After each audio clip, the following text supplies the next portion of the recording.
cerebral palsy. Those who might have cerebral palsy or other mobility disability.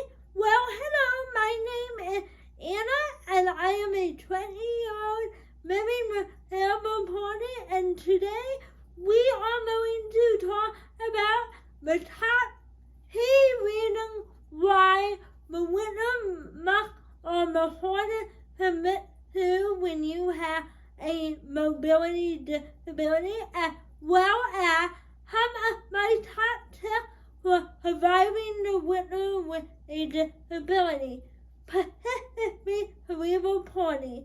So let's get right into it. So as many of you may know, or if you are new here, my type of cerebral palsy, which is cerebral palsy, makes my whole body automatically tight. No matter what the weather is outside, it could be 101 degrees outside or negative 0. Regardless of the weather or my environmental scenario, my body will automatically be tight. Now let's have because of my cerebral palsy. Now obviously when it is cold out, it is hard for everybody to move around and everybody's body to automatically warm up. It's kind of like a car. It's kind of like a car that has been sitting out in the cold all night. Am I right? However, when you have cerebral palsy, it takes you even longer to warm up. So that means your body is heating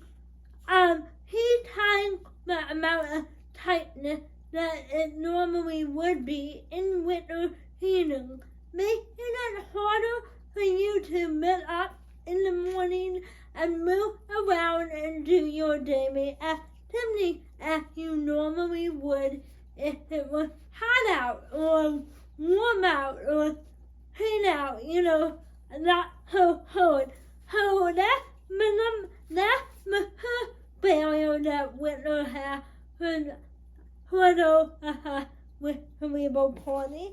The next barrier that people with mobility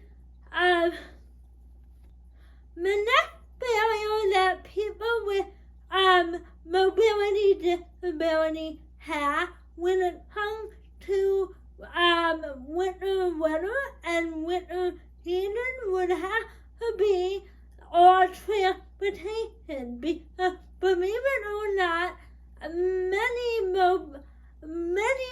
pieces of mobility equipment such as walker or wheelchair are not technically designed for all types of winter weather. With that said, we often have trouble getting to a cold form, or even if it's with a tiny bit of ice. That is even difficult for us to get to as well, because we might trip and fall, or our wheel might get trapped in a pile of snow and we might topple over. So it is very hard to work on mobility devices in winter weather because they are not designed to withstand that heavy winter weather that some of us may experience. Also, it is hard because sometimes it's not even about our equipment, but more so our environment. For example, if the sidewalk isn't covered and there's a busted load of snow on our road that we would normally use to get somewhere, via a walker or wheelchair, we can't go out during the winter weather. So those are the two main barriers of winter weather that I have when it comes to having cerebral palsy. The next time in this video, I'm going to talk about how to make the most out of your winter weather. Even though you may not be able to get out of your house due to it on mobility wise or it might be hard to move your body around in cold, unbearable temperature. So my first tip for you guys would be to if you like me and rely on working out and getting exercise on a daily basis to keep you healthy and well during the winter months. My first tip would be to, if you have a treadmill in your house, that is a wonderful opportunity to do it in the winter time because you don't have to go out, but yet you're still getting the exercise that you want. Or as many of you may know, I also have an adaptive bike, and even though it might be too cold to go outside and ride your bike, most adaptive bikes can also turn into a stationary bike, which I know might be a good option to come with you in the winter. Also, there are videos of adaptive workouts on YouTube that can help you with that as well. And then my next tip is to you, because I know when your body is really cold with cerebral palsy and other mobility disorder, I know it can be hard to make your muscles awake in the morning or away from pain.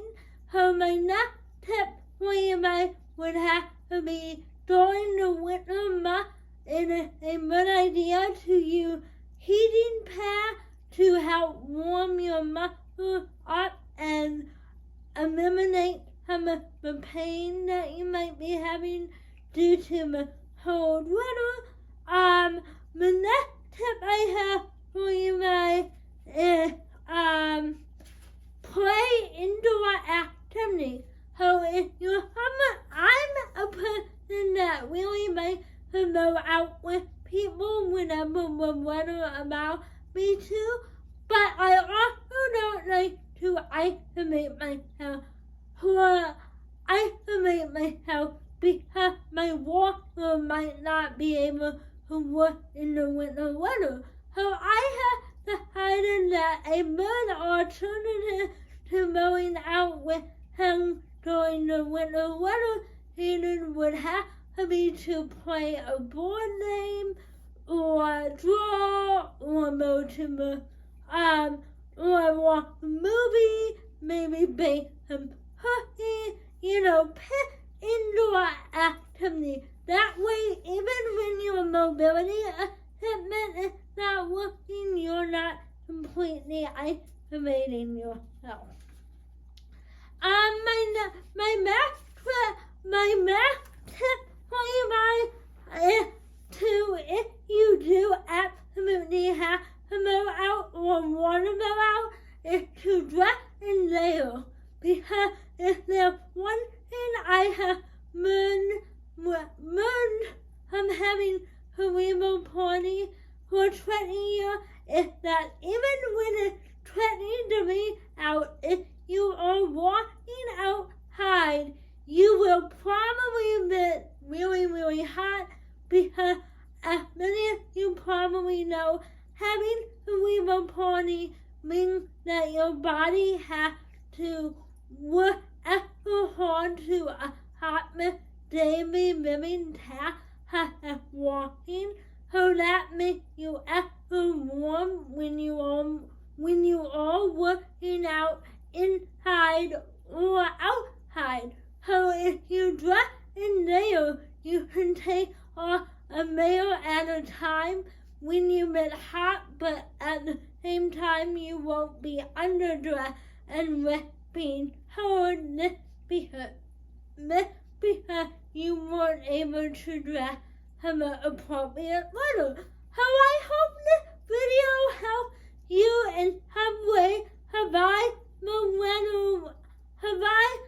winner with a disability, and leave your winner disability test down below. I would love to know what you might do during the winter reading, and I will see you in my next video. Bye bye.